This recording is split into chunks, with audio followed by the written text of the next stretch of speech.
thank you very much for joining us for our another session in Reframing the Narrative on They Are Not Our Stories to Tell. If you could please, thank you, Anna. Yeah, brilliant. Put your name and your details about your organisation in the chat. It'll be lovely to see who's in the room.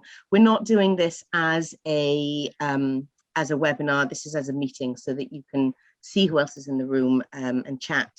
It does mean that we are going to be recording the event. So if you don't want to be seen, then you can.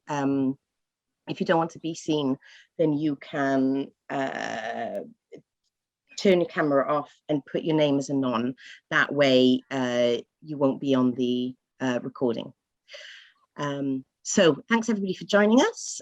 Please ensure that we've just talked about the anon. Please take part in the polls because it helps us with feedback and understanding how effective our event is has been. And we really encourage you to participate. So if you don't want to, you don't have to, but you can use the symbol at the bottom under reactions. You can raise your hand if you want to ask, if you have something to say, and then you can also unmute yourself. You can, once we invite you to unmute yourself, but otherwise, if you could please keep yourself on mute, that would be great. Thank you. We can put questions in the chat as well, and we'll be able to answer your questions when the time is right. This is a safe space. We do not tolerate any form of abuse. We encourage debate. We really do encourage discussion, but please be respectful of people's lived experiences. If you have any issues and want to look at our whistleblowing policy, you can see it on the WCIA website. Okay, thanks everybody. We are going to introduce everybody now who are going to be giving their presentations. The setup is a little bit different from some of our other sessions in that we're going to have 3 case studies that are going to go on top of each other, and then we'll have question and answer session afterwards. So if while somebody's giving their presentation you have a question, put it in the chat and then we'll pick it up later. And then we'll have a good amount of time after the 3 kind of case studies to ask any questions that you have of all 3 of the case studies, not just the one.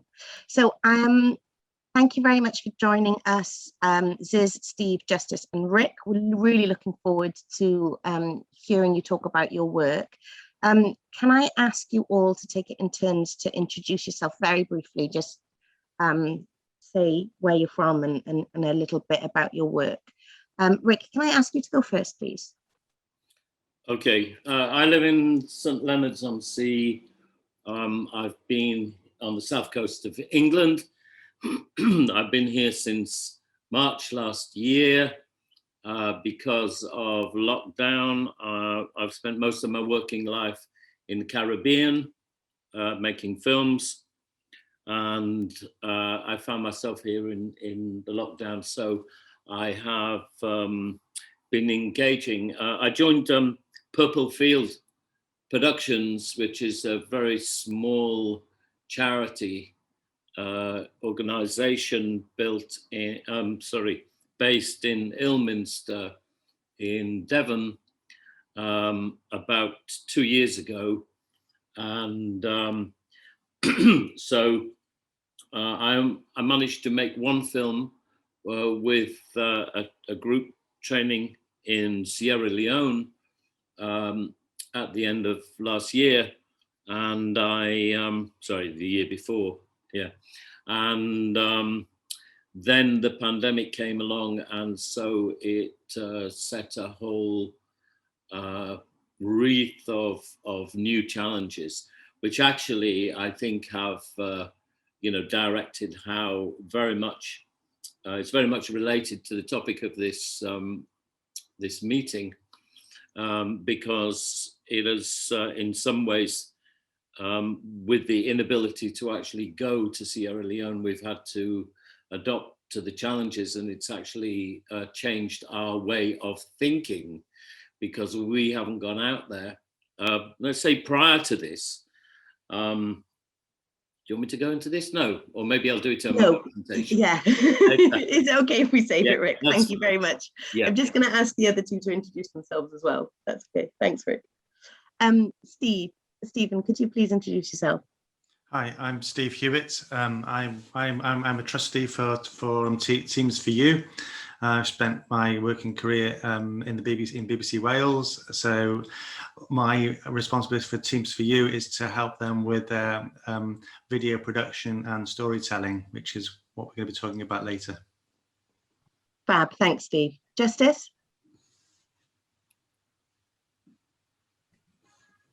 Hello, everyone. I'm Justice Kalebe from the Mountain Kingdom of Lesotho in Southern Africa. Lesotho, for those who may not know, it's right in the middle of South Africa. That's where I come from. I am a humanitarian photographer, travel photographer, and a storyteller. But on top of that, we have a family foundation called Possible Dreams Foundation that we run together with my wife, supporting a community in Lesotho in a small village called Haskansi. And yeah, as a photographer, I started off in 2016, doing it full time. And 2018, I was the first Lesotho to ever hold a solo photo exhibition in Lesotho. And I also have the only outdoor permanent photo exhibition in Lesotho. It's in Haskansi. So yeah, that's me in a nutshell. Brilliant. Thank you very much, Justice. I'm looking forward to hearing everybody speak. And we've got Rick going first, I think, isn't it? Yes, Rick, over to you. Right, okay. I'm going to do a screen share. And I haven't done this before with anything so much as a PowerPoint presentation, which I actually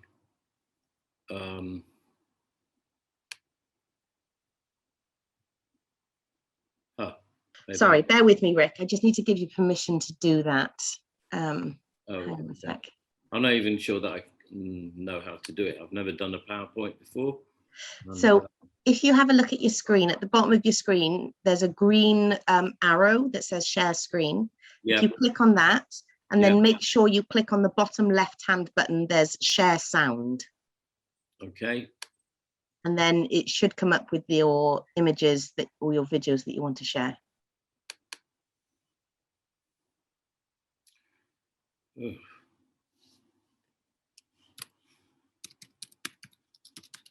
Sorry about this, and if it doesn't work, sure. Okay, let's see if this. Are you getting that? Are you seeing something? Yeah, so far. Production? Yeah. Okay, great. I shall go to slide show. How is that? Perfect. Thank you very much. We're in. Okay, lovely. All right then. So yeah, going back to where I left off on the intros. Prior to this, I mean, yeah, Purple Field Productions is a very small charity, and I think it was kind of, you know, it relied on small donations from people in the Ilminster area, a couple of other beneficiaries, and has remained so. You know, we have about 5 trustees, and in its prior iteration, before myself and Kevin, the new chair, took over, the model was the very old-fashioned one of, oh yes, I think these guys need a film about such and such, right? Oh, let's get the money together and let's get a team from here, from the UK, to go out and meet some local youth, little people with a little bit of experience of filmmaking. We make the film and we bolt on additional people from the locale, from the country that that it has been decided to make the film in. So we decided 2 years ago that this wasn't really a necessary or the right way to be doing it. And so my initial project was a feature film in Sierra Leone that had been started scripting, and it was a feature drama. So I went out there really more in just a kind of a representative role from PFP, and then tried to work it out on the ground. You know, who could do what and who couldn't do what in terms of production crew. And we all as a team, big family, soldiered through, and we made a film called Cry of a Mother, about motherhood and its difficulties in childbirth in Sierra Leone. It's a 96-minute feature film, which I have to say, the Future View Media Group out of Makeni, Sierra Leone, are very proud of having made. It's wonderful.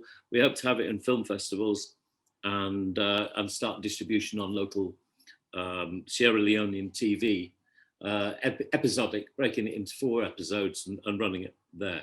But then, of course, come March, we're all locked down. We started thinking about this approach. You know, what are we going to do? I won't go into the, so I have the idea, because I've done this before myself. I've made films on my mobile phone. So I thought, right, okay, this is a great opportunity. Let's see what we can do. So as I said, I won't go into the technical aspects of it, because I know Stephen has a presentation about training and learning the use of mobile phones. But we decided, I decided the best thing to do, let's see what people would like to do. We have the contacts in various countries.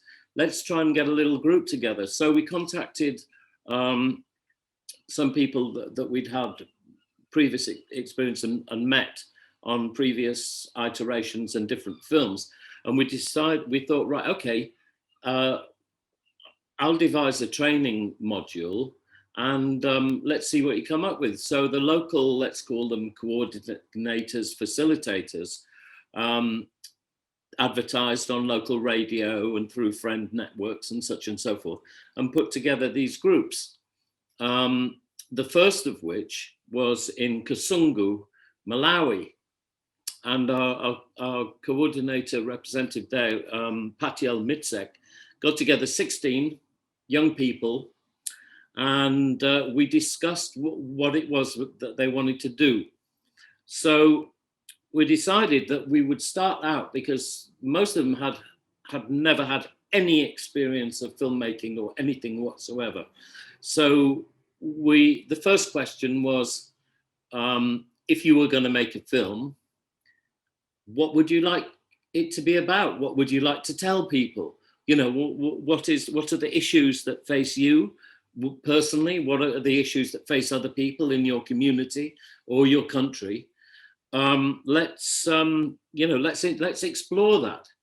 So they had mobile phones, or we made the mobile phones available to them, and just started out with something very basic, and we called it the 1-minute video challenge.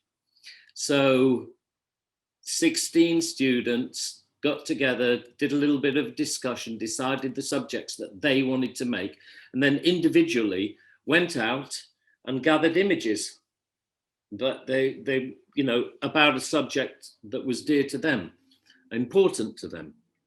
And so the coordinator has an edit system.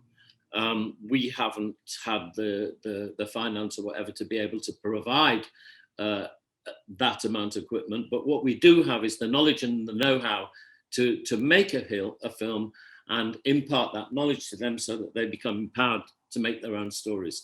Now, I will go on to another slide. I'm going to show a couple of films. Let's look at this one.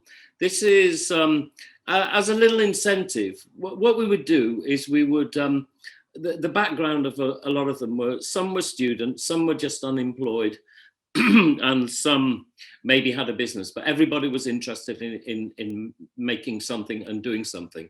So we ended up with 16 one-minute films, exactly 1 minute, and then we gave them to an international panel of judges within Africa and from New York, from America, and from here, and everybody voted on them and made comments about, you know, the artistry, the technique, the story, how well they did it.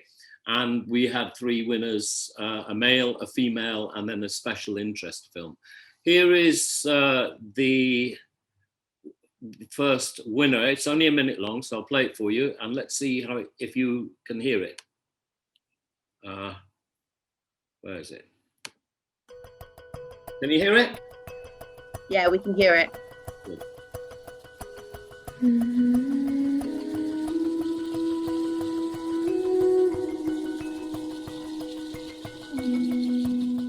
I am nature.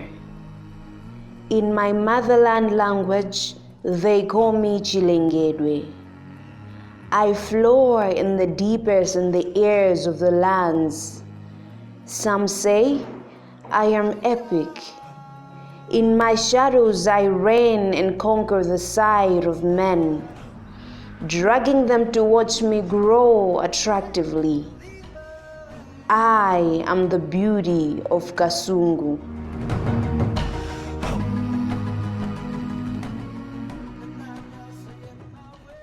Okay, so there is one of the films. I don't know why this one didn't. Here's another one, another winner. See the variety.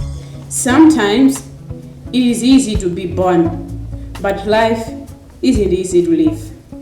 They see me as a slave. They call me all sorts of names.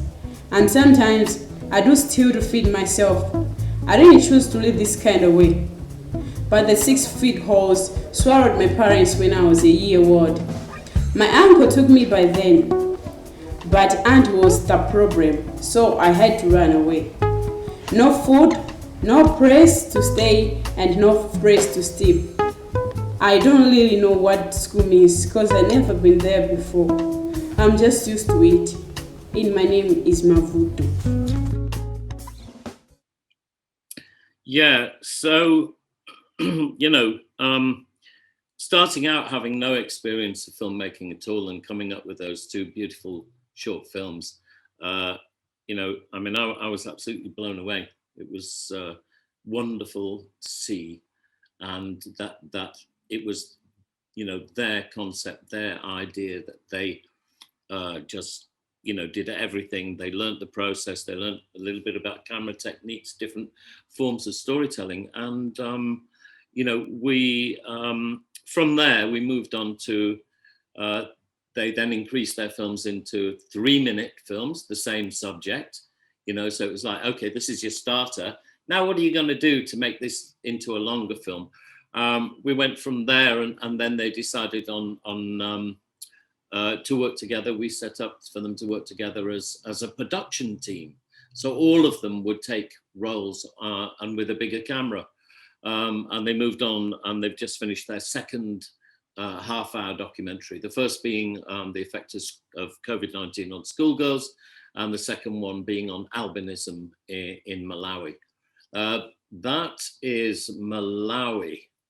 Now, we did a similar, once we established that this was a great working formula, enabling them to tell their own things, we decided, okay, this is a great formula.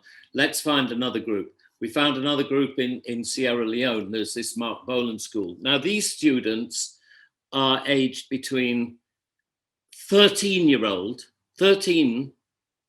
one of the girls who made this film, made their film, to 18-year-old, very, very young.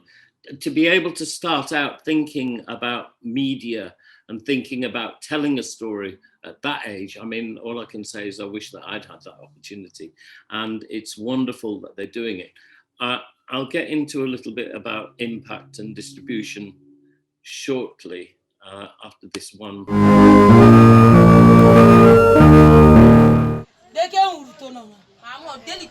Teenage is a stage that is very crucial, especially for girls.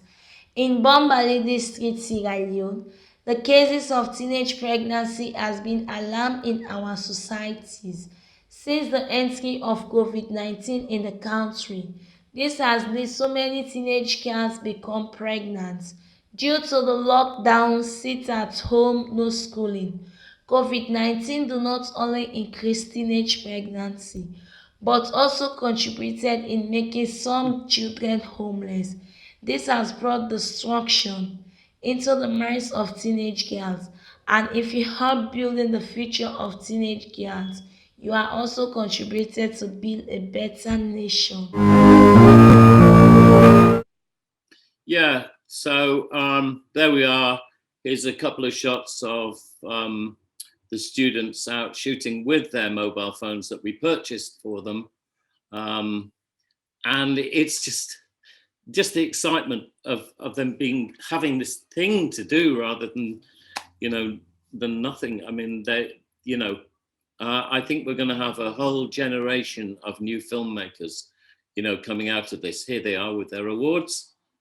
And that's the end of the I want to tell my own story slideshow. Okay. So filmmaking is a sort of duality. Obviously, yes, it's wonderful to make the films, but then it's like, well, okay, great, I've got a film. What do I do with it now? So we are also trying to engage the students in distribution, in different ways of distribution. Obviously, we can use the usual social media platforms. We can put them on YouTube. They can take the link. They can do this and they can do that. But it's also very good, I think, with some of these stories, like particularly the COVID-19 schoolgirls films, which is now a 24-minute documentary completed, that they take it out in the field. So we've started engagement with schools. They take the film to the school, take a big computer monitor, sit the things and ask, have open discussion programs with people in schools. Some of the films they take to out into the villages in the far countryside with mobile cinema kit, solar powered, and have meetings in the village square, show the films and get feedback and engage local people to talk about it. That's where Purple Field Productions is at the moment. And obviously, going back in a circle there, to the start, the pandemic is something that has made us rethink how we approach the concept of making films in Africa or wherever else. And it has now opened up a whole realm of possibilities of how these pods can be set up and where, and just have groups of filmmakers telling their stories. And then we just support it and promote it and guide and help along the way where necessary. We're not taking a crew out and shooting something and then bringing it back and telling it our way. It's theirs now. Thank you. Brilliant. Thank you very much, Rick. That was excellent. Thank you. If anybody has any questions for Rick, please could you put them in the chat, and then we'll save them for when Rick is finished, when the rest of the case studies is finished. But that was really interesting, Rick. Thank you very much. I'm very sorry. I must confess that I didn't introduce Ziz when we did the round robin at the start. So I'm really sorry, Ziz, to drop you off. But Ziz is working with Stephen, so I'm going to ask Ziz to introduce herself, and then I will start your presentation. Ziz and Stephen are from Teams for You. Well, I think, Cath, you can just put the opening slide up anyway, and I'll just introduce myself over that. So hi everyone, it's great to be back on one of these webinars. I'm Ziz, I'm the program head for Teams for You, so I help facilitate our international team, particularly in sub-Saharan Africa, to pull out their stories and obviously promote their work to our donor base and to the people that support us. And Steve has introduced himself, so now I'm going to now hand back to Steve as he opens up our case study. So thanks, Cath. So as a charity, when COVID struck us and we were working in a different way, one of the things that our partners in Sierra Leone and Uganda were saying was that they want to do something on the ground to make it a big difference. Things like producing masks using the sewing machines that they were using to make sanitary products before, and even producing soap in Sierra Leone. So we recognized this was visually something we'd want to share with our social media audience. And it was fantastic the way that they worked dynamically to gather those videos and send them back mainly over WhatsApp or Dropbox. And it was a great way that we could quickly demonstrate what we were doing as a charity and what they were doing overseas to help with COVID in Africa. To start with, the technical and creative quality was variable. If you don't mind moving on, please, Cath. This is and go back, and that one is if you go back one, that is a video that should play now. This gives you an idea of what they produced in those first few weeks when they started doing stuff. If you don't mind playing that. I'm trying to. I'm very sorry. I'm having difficulty making it play. Bear with me.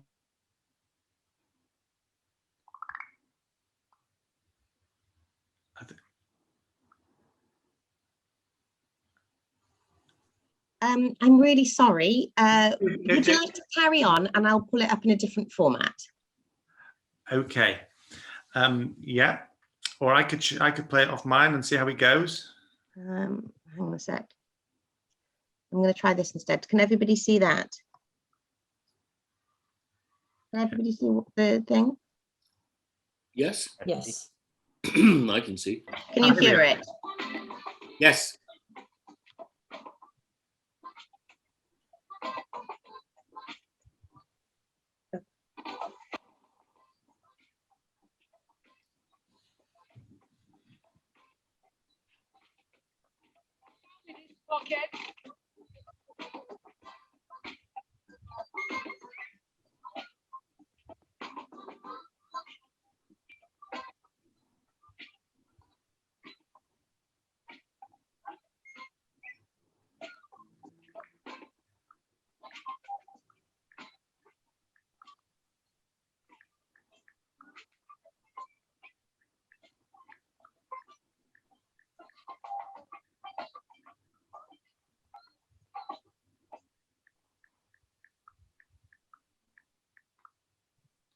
Okay. And the next slide, thanks. So I don't know, that was stuttering. Like I'm in rural Donegal at the moment over on a 3G network off a mast. So that was stuttering like mad. Was it playing okay at your end? It was stuttering a bit. Yeah. If anyone, sorry, I'll just cut in. If anyone wants to see those videos, we can put the links in the chat anyway, just to, it might be difficult over this, but we'll do our best. So what we did is, we, as well as the work we do in Africa, we also do a shoebox appeal every Christmas. And we recognized that we weren't going to be able to travel to Eastern Europe to film ourselves. So we'd have to get our partners out there to film. So I put together sort of like an easy user guide. If you don't mind going on to the next slide, simple stuff like, this will make you smile. When you're filming somebody, make sure you have your bum to the sun. So you have the sun behind you, so that the light's falling on the subject. And these are sort of simple things that unless you're told, people don't often recognize, and they'll film into the sun and have a silhouette. And also holding the smartphone this way around rather than that way around. So, and adjusting the quality settings so that the files aren't too big. So we briefed our partners with this sort of information, and things improved. And the next one, please, Cath. things improved. Ziz is going to talk a little bit about this, but if you look at the top left picture, that's Christine, one of our partners in Uganda, and filmed against a bright background, so you've got a silhouette. So our initial hopes that they'd be producing really technically quality videos were stifled by some problems. Editorially, Ziz, how did you find things were to start with? I mean, we're going through this obviously quite quickly, everyone, but it was difficult, and I'm sure Rick would have all these experiences as well. You're dealing with people that may be not familiar with smartphone technology, certainly not familiar with framing, and maybe even extracting the story. So sometimes the content would be brilliant, but there'd be little problems with the placement of the person, overexposure. Maybe they were just looking into the camera very nervously. So there was all sorts of things that we were trying to address. I mean, Steve will go into a few things about how they would often struggle to be concise. You know, 1 minute would definitely be a problem for us. They wanted to talk at length about different things. So getting the sound bites could be difficult. So there was loads of things that we had to keep feeding back to them, and actually constantly ask them the question, is this what you actually wanted to say? Because this is what we've heard and this is what we think you're saying, but is that what you're saying? And then sending that back to them. And obviously all of this is over WhatsApp, which has its own signal issues, etc. So it was a long process. Yeah. And the next one, please, Cath. So we found that communicating with simple little PDF files, giving them notes about things that they could do better, always encouraging them. But one of the things that we got from many of the people out there was they'd film wide angle shots of things that really with the people in the distance, which didn't mean a great deal. And so I put together this little notes like this to say we want to see people's faces, people doing things.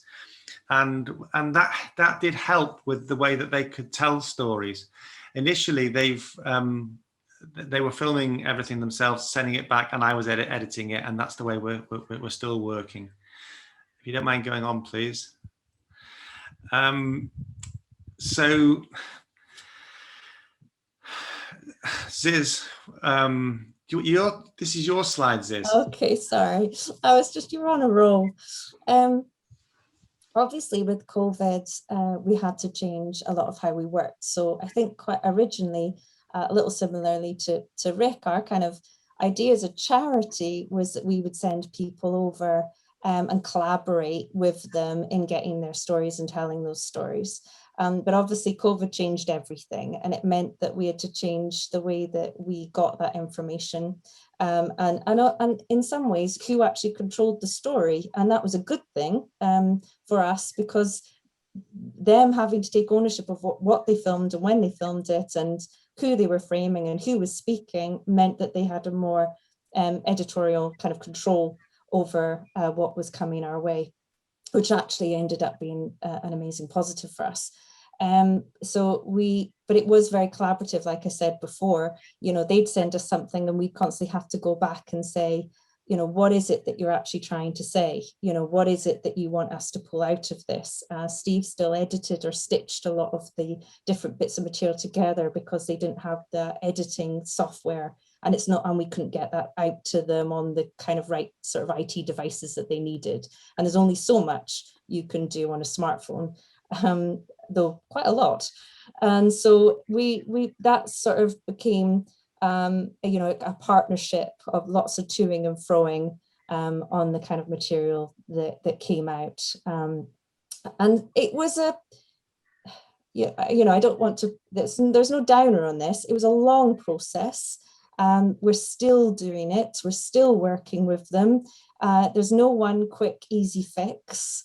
And actually, you know, Steve and I were talking about this before, there's elements of it's a bit of a journey of disappointment in many ways, because some of it wasn't brilliant. And it took a lot longer than we maybe initially thought it would. But the stuff that we're getting out now, and we're obviously a year in, or more than a year in, has been really good. But there's still lots that we're there to support with on it. Yeah. Thanks, Liz. And Cath, do you go to the next one? So this is one we're not going to play because we're running out of time, so we can go on again. So we both attended these fantastic sessions, and Ziz, you're... Yeah, you keep leading it to me. Yes, obviously the Reframing the Narrative sort of seminar, I can't remember Fadili when this started, but I know it's been over a year now, and these were really pivotal for us, because even though we'd already started the journey with trying to give editorial sort of control, mostly, though, to be quite honest, hands up, dictated from a COVID perspective, we'd already started trying to, say, these are your stories, how do you want to tell them, rather than us having control over like the scripting and the storyline. But the Reframing the Narrative sort of made it, instead of it being a little bit not quite on the agenda, it placed it right directly in the middle of the agenda. And we started kind of really reevaluating our processes, how we were doing things, how we were supporting our partners. Were we being a bit dictatorial, like with how the content was, because we would have it in our heads what we thought our donors wanted to hear and see. So it was quite interesting to attend these seminars and kind of be rewired slightly and think, actually, instead of asking, what do our donors want to see? We were saying to our partners, what do you want to say? And it was just a slightly different way of looking at things. And we're both still learning, our partners and us. As I said, there's no one easy fix. And it's a dialogue and a journey. But yes, if you haven't been, and I know a few similar faces actually on this call, but if you haven't attended some of these, we do really genuinely recommend catching up with them. Yeah, thanks, Cath. So as a result of this and COVID and the success we'd had with getting material back from Africa, Ziz and I said, well, okay, I've got to go to Sierra Leone in March, which I did do, and Uganda in May. Why don't I design a course that I could deliver to teach our partners on the ground a version of the filmmaking technique that I've been teaching at the BBC, and after that at Cardiff University I run a filmmaking course for international journalists, so it kind of was a perfect fit. And I had 2 days in each country, as well as doing the actual work, and Teams for You have been sponsored by the Welsh Government with a massive project in Uganda, doing a sanitation project in hospitals, so I was filming material for that, but we built in this training. And the enthusiasm level from these guys in the photograph was just fantastic. It was just amazing. They were using smartphones, and we gave them little microphones that clip onto the lapel here, which are quite cheap from Amazon. They're about £10 from Amazon, and that means you get really decent quality audio because the microphone's close to the mouth. And simple little things like that, and teaching them person to person is a lot easier than sending them a PDF file, I found out. So that was great. If you don't mind doing the next one, please. And then this is the agenda of what I did with Helga and a team in Sierra Leone. So we were encouraging them to find their own stories with their own people and through their own eyes, is what Ziz has just been saying. And that it wasn't, we wanted them to recognize what they thought the important issues were, and not be us telling them what we thought the issues were, but it had to come from them. And then I worked through some stuff to do with successful filmmaking, the planning, the interview skills, asking open questions. A lot of them didn't understand the concept of that. So they weren't getting people to speak about how something made them feel. They were asking closed questions that don't work so well. And then The easier bits were the technical skills, actually, and teaching them to shoot creatively. So that was a really interesting process. And as a result of the training in Sierra Leone, they've made a film which I'm going to show in a few minutes. Briefly, challenges for as filmmakers, you need to be assertive. Rick knows all about this, I know. And I think that when I was teaching them about the fact if they're filming in an environment where there's somebody, for instance, got a television on in the background with the noise of a television, then you say, guys, would you turn that off, please, because it's going to spoil the sound. Well, to me, as somebody that's been brought up working for the BBC, you kind of got used to being able to tell people what to do. I think it was culturally for them more difficult to feel that they had that they were allowed to do that, and they didn't feel right or comfortable. They thought they were being rude. So I had to get them past that. And then I mentioned about the open questioning. Ziz has mentioned the fact that they, when interviewing people, allow them to go on, and you typically have a 15-minute interview, which for social media and for editing isn't what you want. So that was a challenge. And the next, please. So this is something that was made by the three trainees in Sierra Leone, and in conjunction with me. And it's a girls' camp. The story tells you what it's about, if you don't mind playing that. But this is co-made between me and them.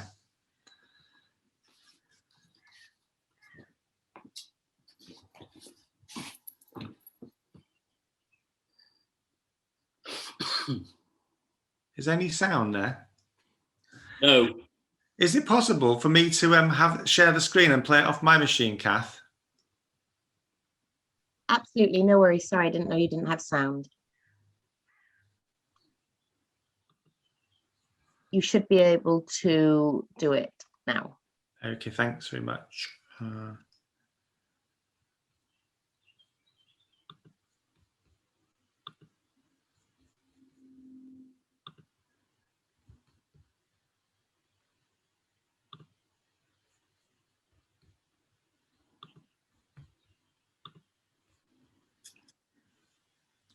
Had I enabled the sound? Dawn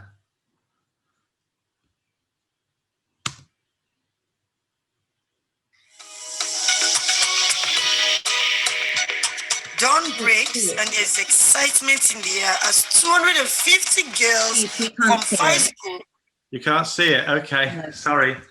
I know why. If you don't mind bearing with me, I think when I didn't enable the audio on the screen share, the share sound thing there. So we should be okay now.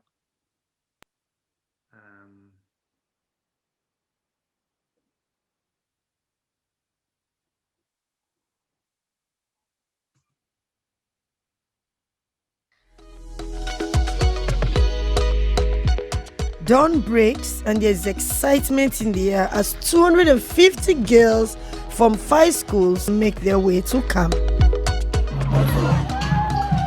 For most of them, it's a unique opportunity to be away from the responsibilities of home and have fun with their peers. But because of menstrual hygiene, it will make you realize, Teams for You organized this action-packed weekend, helping them to understand how their bodies are changing and how to manage their periods. We are able to get them to interact with the nurses. Most of them they've known the medical team, the people that came, they've known them that they are working in the hospital, but they've never got the opportunity to speak to them. The Develop with Dignity program explains issues around their menstrual health, as well as providing them with washable sanitary pads, which will help them to stay in school during their periods.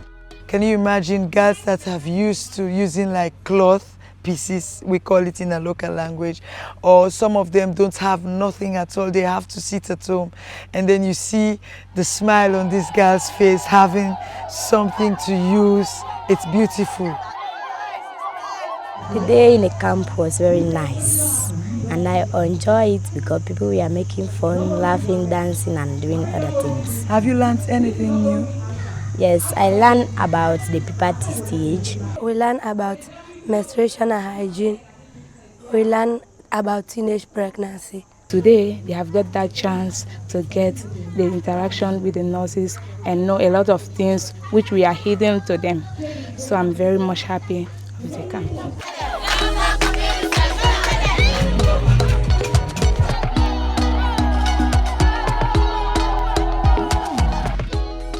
Okay, so that was, from my point of view, fantastic, because the young people that I worked with training were part of that process, and having had a 2-day session with them, they contributed to produce that film. Ziz wants to talk about this now. We may as well stick with my screen, I think, Cath, if you can all still see this, can you? Yeah, that's fab. That's fab. Okay.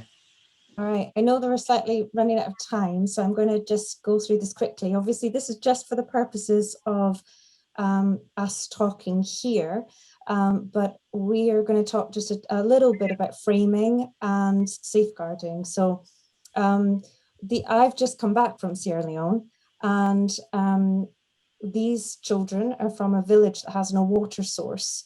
And I wanted to find some positive images from that village to then talk to go alongside our sort of fundraising appeal to get them a well.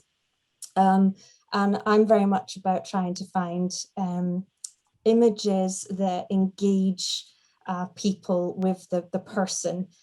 So the kids were amazing. They had so much attitude. They really wanted to kind of enjoy and perform to the camera.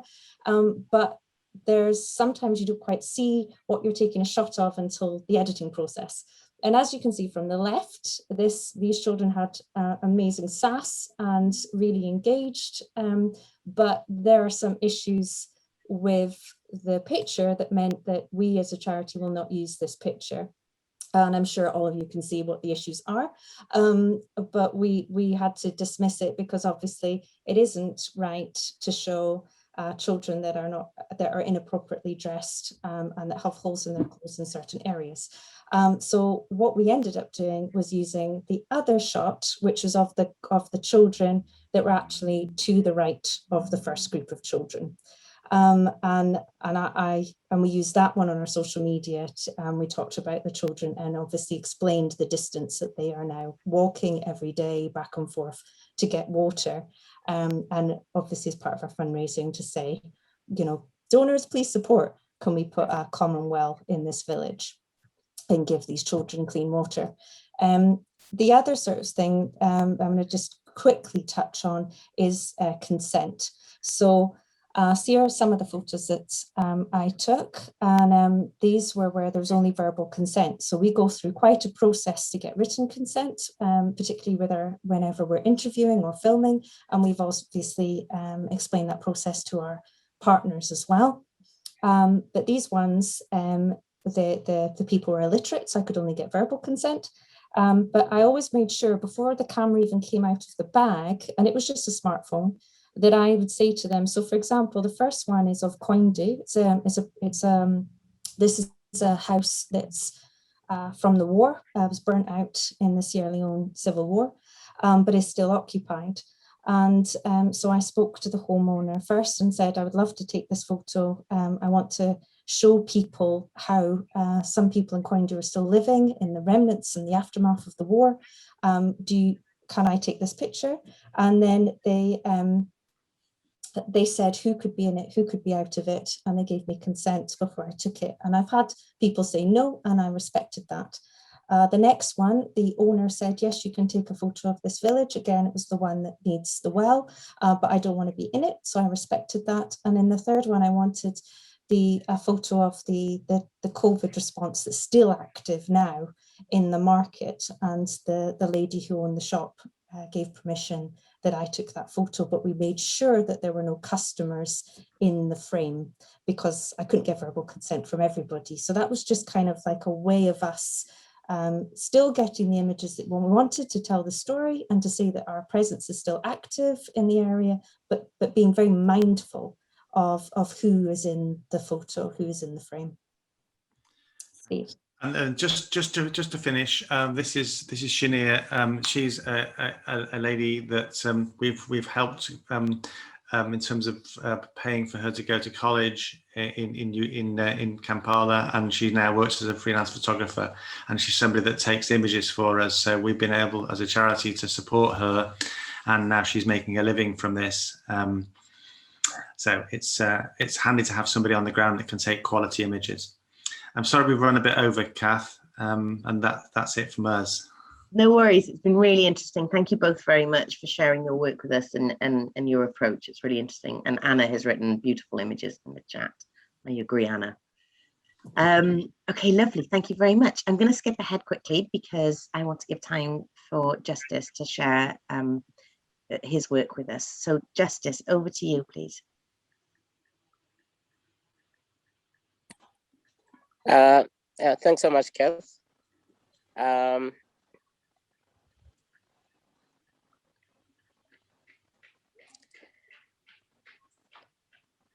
Yeah, I'll just go quickly over the presentation that I have to give. It's basically about connecting local talent and community culture of Haskanti in Lesotho, which is the village where I'm doing most of my project collectively with the community. On the first picture, this is a local person in the village with a ladder that they made it themselves. They use like available resources there. So they are going to do the roofing for their rendezvous. So this is the image that I captured while he was going to fix the roofing. Next slide, please.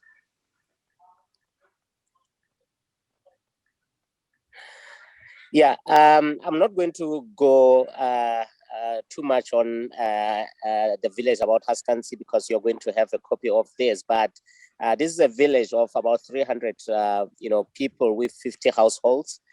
And in Lesotho, when the population is this little, you should forget about the development from the government. So this is the reason why we also chose this community to work with, so that we are able to show that it's not about the numbers, or to bring the difference in the lives of people. So our interest is in bringing the existing talent into something bigger, so that people can see that it's not about numbers, it's not about relocating people because the numbers are few. Next slide, please.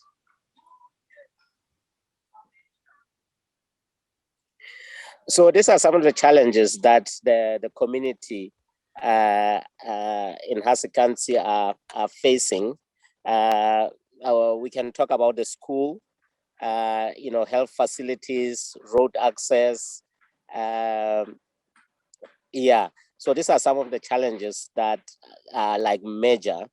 And also the biggest one was the village is surrounded by a river. So the villagers were cut off between, services. So I will be talking later about how that was mitigated. Next slide, please. So as Justice Kalebe, like I mentioned in my introduction, I use photography as a tool to advocate for positive changes in rural villages in Lesotho. And we also have Family Foundation, Possible Dreams Foundation, which you can also check our website, which is www.possibledreamsfoundation.org, in terms of the work that we do. So we've initiated with the community to identify within the community people that kind of have leadership skills, but where we kind of like nurture and work with them, and we pretty much lead from behind, because we've learned so much that rural people have their way of living, and they are pretty much literate in terms of the indigenous knowledge that they hold, and we build on what already exist, and we try to strengthen what already exists. So how we come in is to make sure that we introduce them to certain services or certain products that can actually make their living even better, without necessarily modernizing the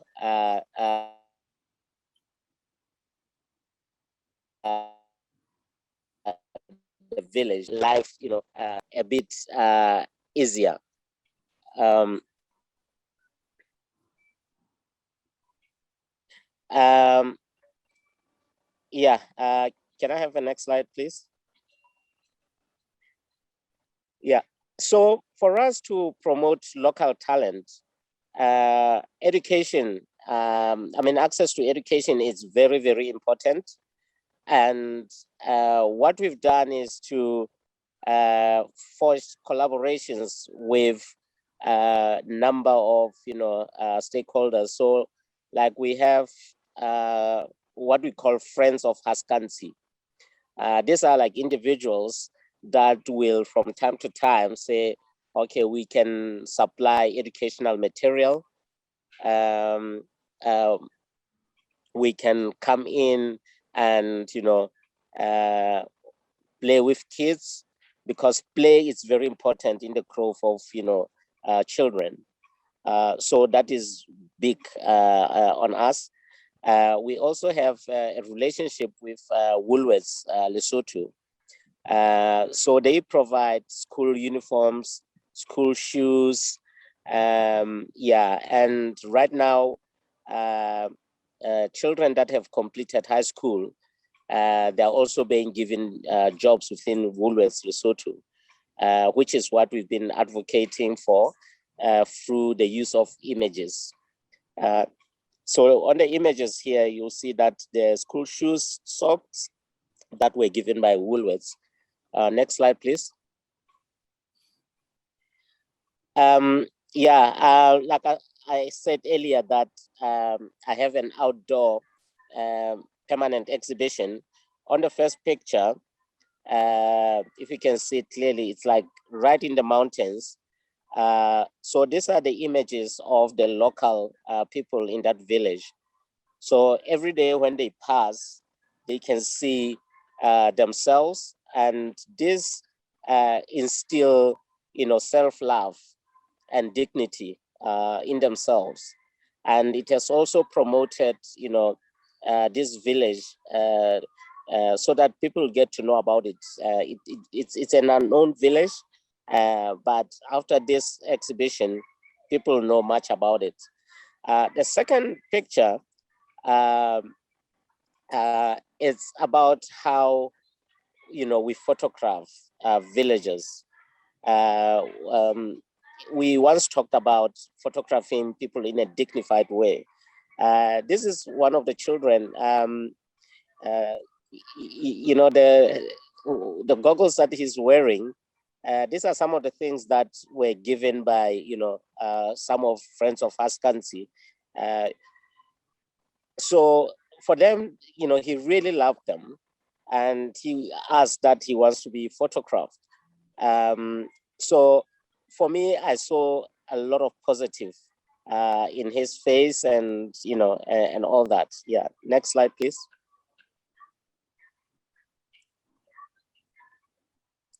Yeah, because this is a rural area, the mode of transport is either horses, donkeys, or people have to walk. So whenever there's a new baby, you can see a baby donkey there. It's a big thing in a village, and children get to learn how to look after their animals. And for us, that's a talent that needs to be recognized. And yes, we are talking about education where they go to school to learn how to read and write, but We also want to make sure that you know, the indigenous knowledge is kind of like integrated into, you know, formal and informal education. So the second picture on the right, the gentleman wearing, holding a hat, they also have crafts, and that's what we also want to empower. The gentleman wearing a black hoodie of Motherland Connect, holding the ball. We've also brought in, you know, soccer balls because they love playing soccer. So it's one of, you know, programs that we bring in. And the gentleman, the last picture, if you look closely, there's something wrong with his hand. But he's so talented in singing, and it's one of the things that we want to embrace to ensure that, you know, every talent within the community is, you know, it's recognized and it's documented. It's just that I don't have the videos yet, but I have so much footage that, you know, I will soon release. And yeah, the mountain in front of the gentleman, it's more like a landmark of that village. It's a beautiful mountain, and yeah. Next slide, please.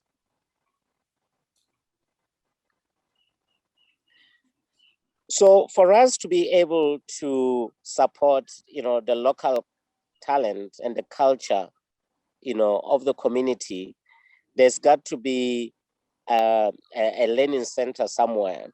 So this year we are embarking on a huge project of building a learning center, which will, you know, include a preschool, a junior primary school,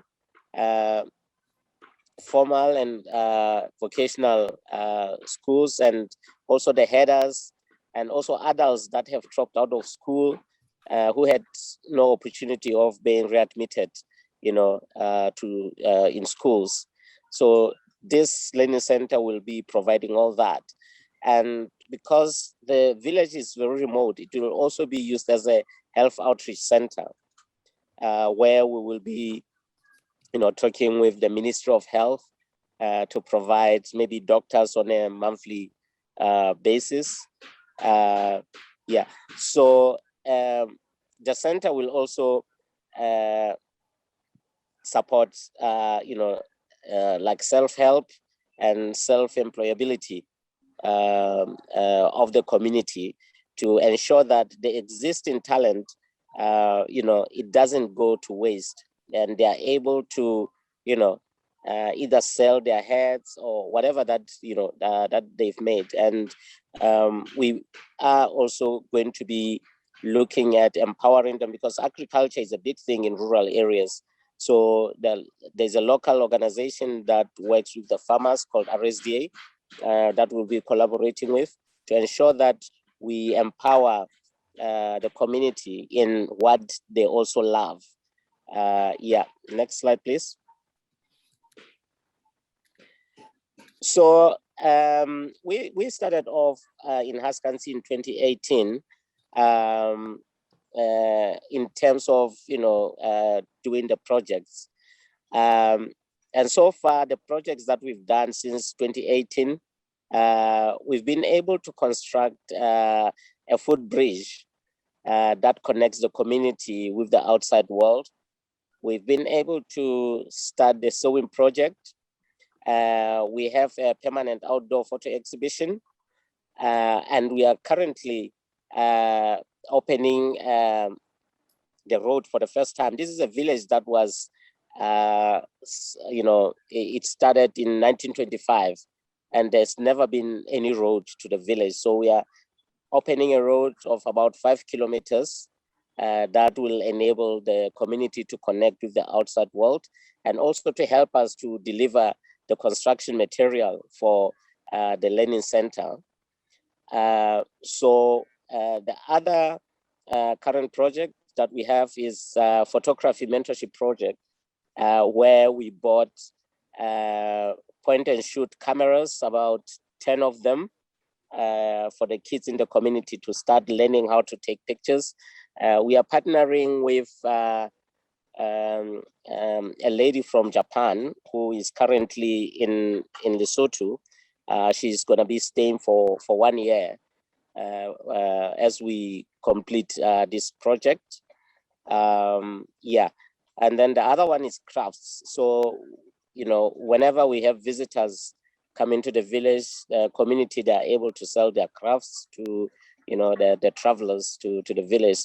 So the ecotourism project, which is what we are also looking at, it's slowly picking up, where people want to come and visit the village, and to also see the exhibition, and also to experience authentic village living.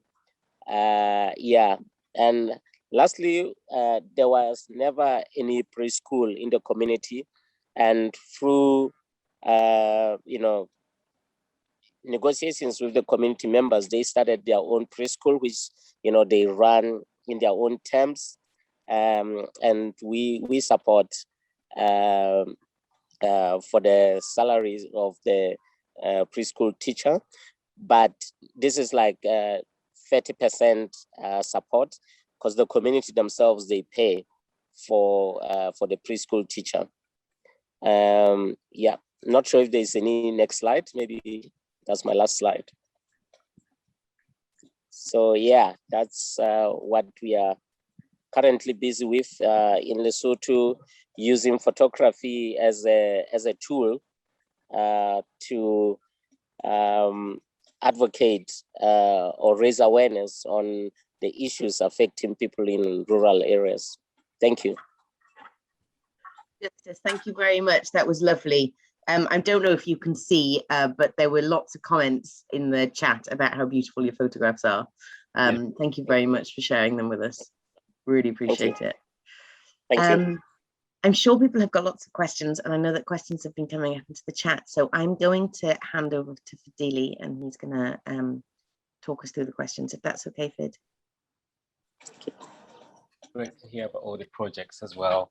Yeah, amazing pictures, amazing videos as well, and especially, like, you know, Steve's used 2 days of training, and they came up with, you know, that short film. So really great to see that. And I'm just wondering, maybe as a first question, sorry, there's some questions on the chat, but I'll come back to that very quickly. One very quick one I had was, what is your advice to charities, organizations that are based in Wales or based in the UK, whoever is watching this and listening to this as well, who are trying to sort of take the same trajectory, the same route you've taken, in terms of really more or less kind of giving people tools to tell their story?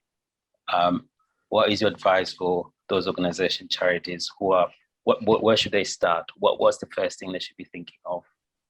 What are the things they should be considering?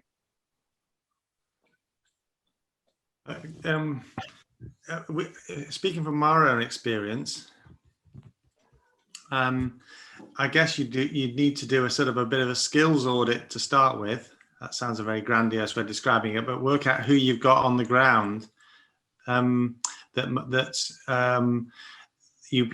could equip with the skills to do what we've done, and that's kind of the way that Ziz and I tackled it.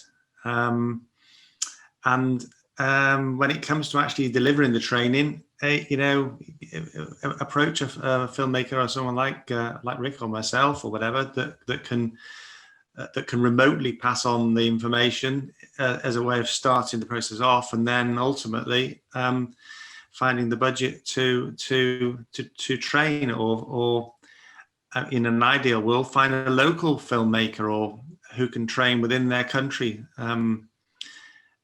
So I mean that was the way that we tackled it anyway. Likewise, absolutely, yeah. Likewise, yeah.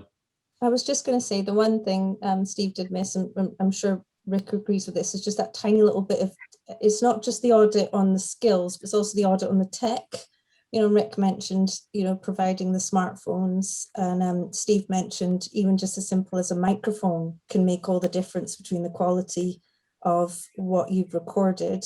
And even just if you want a soundbite, you know, sometimes you hear someone say something and you can obviously have the transcript of that, but it's wonderful if that's direct to a camera. And but the microphone, the audio can often be the thing that means you've lost the using that material. So just as simple as a microphone with the right adapter to the smartphone can be. And one of the problems in Africa is chickens, isn't it? I mean, these chickens are everywhere, making a heck of a lot of noise. And invariably, whenever they're filming an interview, there's a chicken wandering around making a lot of noise. Now, somebody should strangle the chicken, of course. That's one way of doing it. But yeah, I mean, we found very much. I'll just say, Stephen, that we found very much that the way to approach it initially, without having a lot of that tech, was actually to, you know, introduce a particular type of filmmaking, which was basically the capture of images and then use a voiceover to tell your story. Yeah. So that it's very easy just to record the voiceover straight into the phone, put that in, and then put the images over it and play like that. The next phase, as you got it, is to enable microphones so that you can do small interviews and such and so forth. I mean, yeah, background noise, whether hammering, saws, you know, motorbikes, town criers, blasting out the news, the whole thing, you know, it's lovely. It's a rich tapestry of sound that captures the nature of the place. But you want an interview. Yeah, I think if I may chip in as well, Fadil, in terms of my advice, yeah, I would go straight into the background noise. You know, Stephen, I personally like, especially if the shoot is being done in a village, you know, the sound of chickens, sound of, you know, cows or like animals within the village, they give you that authentic, you know, setting. But of course, there are certain annoying noises like the hooting, you know, the motorbikes and, you know, stuff like that. If you're shooting in a, you know, a rural setup, for me, you know, that authentic, you know, sound, it's very, very important. And also coming to the voiceover, we're having quite an interesting discussion with, you know, some guys that I did a documentary with them here in Lesotho. And the person who did the voiceover, he had the British accent. And for me, I would have preferred that the accent is someone with an African accent, you know. For me, that's authentic, and it's where people tell their own story, you know. Yes. Rather than having the images and then the voiceover is, you know, a British accent. No, I agree with you there, Justice. Absolutely. I think it's wonderful because nobody's struggling, you know, with another language. You know, they're just saying with their own tongue, you know. Yeah. And then, of course, you know, we use subtitles. We just put English subtitles on it so anybody else can listen. But the naturalness of a local accent is wonderful. Well, the Sierra Leone video that we made, we used a Sierra Leonean lady that Fadili put us in touch with, who lives in Newport, and she recorded that soundtrack, the voiceover for that, from her back garden in Newport. Because Liz and I had learned, as one of the lessons we learned from the training we'd undertaken, was to get rid of my British accent off those films. It was never going to ever appear there again. So we've used a Kenyan student of mine in Nairobi who recorded the track. We've used, obviously, our partner in Sierra Leone, and also Musa, who lives in Newport. And it's just been fantastic to recognize that was something that we were getting wrong, that we now intend to get right. Yeah.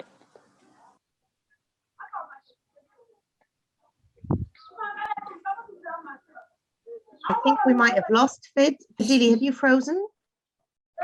Okay, so Fidili's frozen, so I'm just going to pick up really quickly. One of the questions that I had was to Rick. I found the films powerful, especially the nature one stunning. Who did the actual filming, the subject in the film, or was it a team effort? I'm not sure if I've read that right at all. I cut and pasted it out of the chat when it popped in. Do you understand what the question, Rick? Yes.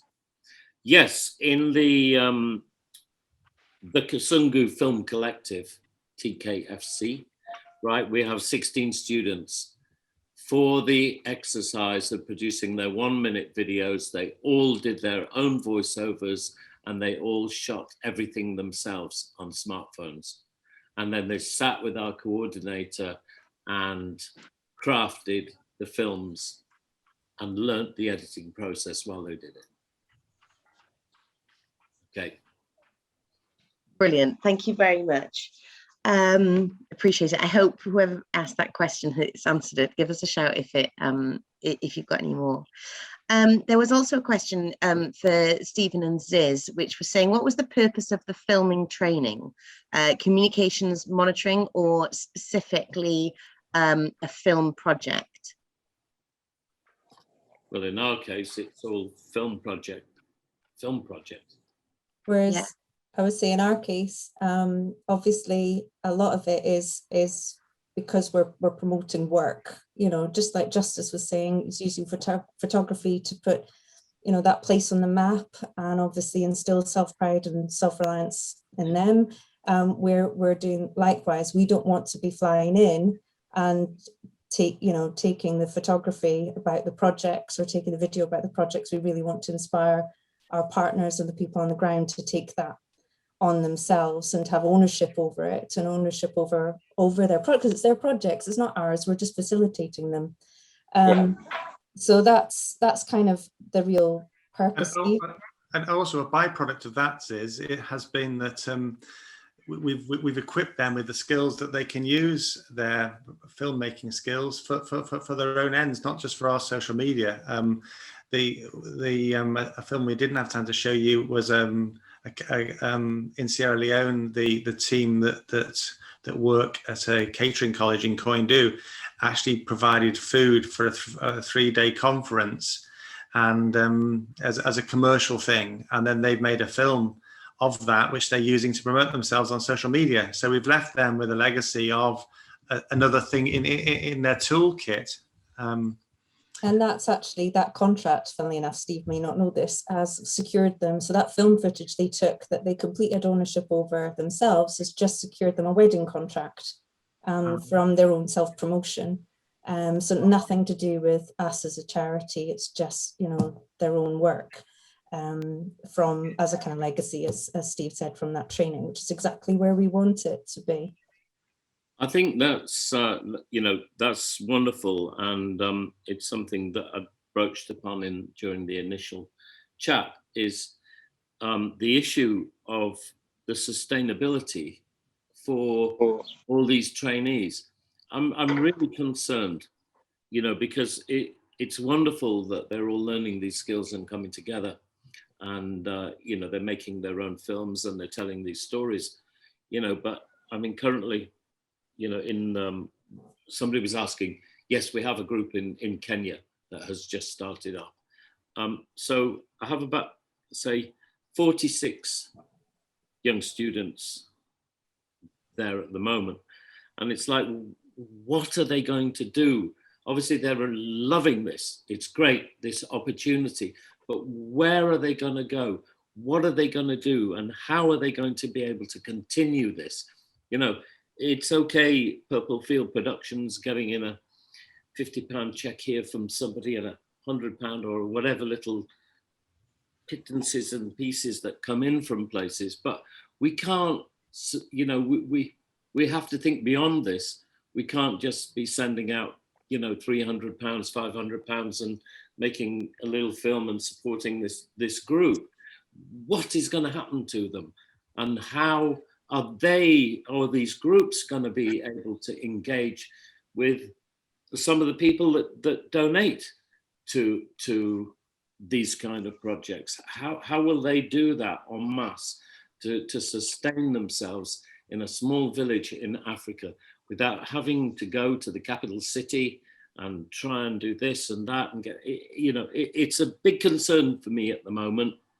And if anybody has any form of answer to or idea about how this, you know, what the future is for some model like this of some genius filmmaker who can make great films, engaging things, stories on, you know, or 10 or 20 great filmmakers, you know, what is the future for them in filmmaking economically? Yes, Justice, if you had any thoughts on that, because I think that's a really valid question. I think I would want to touch on the sustainability, you know, issue, because you know, we have all these projects in Africa where, you know, we are, you know, trying to bring more of a positive change, but you find that once, you know, people that have been supporting, you know, projects pull out, they collapse. And I think it's very, very important that, you know, as projects like this, you know, start, first of all, you need to think of like sustainability. And I think I like what Rick is kind of like looking at in terms of how this can be sustained. First of all, there's got to be like community buy-in. And, you know, it should be something that they really want to do, not because, you know, Justice or, you know, Stephen or Padil have come up with, you know, this project idea to kind of like, you know, bring change in a community. Because if there's no buy-in, then it's going to collapse.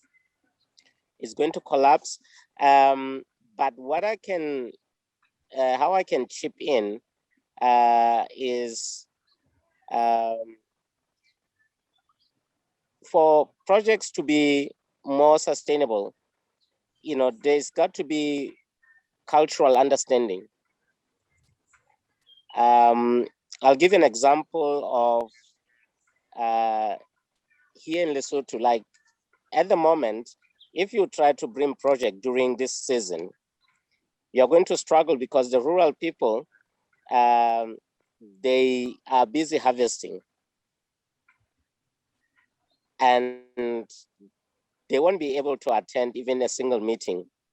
Because first of all, they need to make sure that the food is harvested and, you know, so that when they look at other things, they know that when they go to sleep, there's food in the house.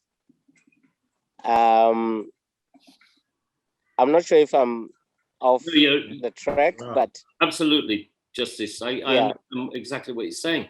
You know, there's the need to eat and feed your family first. Yeah. You know, before picking up a video camera and running around and filming. Yes, yes, yes. Because, you know, Rick, the other thing is, sometimes I'll give you an example of myself. Like when I tell people that I'm a photographer, photography is not considered a career. And people they mock photography. Don't worry, that's what my father told me 40 years ago. Yes. Yeah. I just want to quickly, sorry, apologies. I had computer issues quickly. Sorry, Justice, to interrupt very quickly. No worries, time is running out slightly. And I just want to bring someone very quickly. And I'm sure some of the things have been covered already when I was away. But Anna wanted to come in and ask a question. Anna, would you like to come in? Sure, thank you. Yeah, it's easier to speak it, I think, than try and type it. So I think it was Stephen who mentioned something about open questions, and for some people that not being a straightforward concept.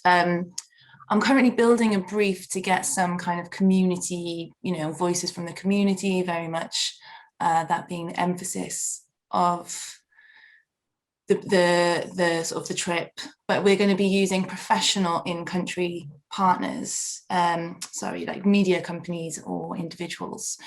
So it's not necessarily training community members. And I was wondering if that issue about open questions just needs to be grasped by the interviewer, or if the interviewee, is this something that I need to kind of include and elaborate on in the brief if we're using professional media companies? I mean, I'm happy, Anna, to pick up with you after this is over to help you with this. But to answer the question briefly, as long as the interviewer understands the technique of asking open questions, the example I use is, say to the students, if you say to the person interviewing, I understand your dog's just died, you must be very unhappy. They're going to say yes, aren't they? Whereas if you say, I understand your dog's just died, tell me how are you feeling right now? So that gives them an example of what an open question is opposed to a closed question. And as long as the interviewer knows where they're going to control that and to get the best possible sound bites and what they want from it, then you don't have to worry too much about the interviewee. Anna, I'm very happy to pick this up afterwards with you if that'll be a help. We can swap. Thank you. Yeah, I'll send over my email address. Thanks very much. Right.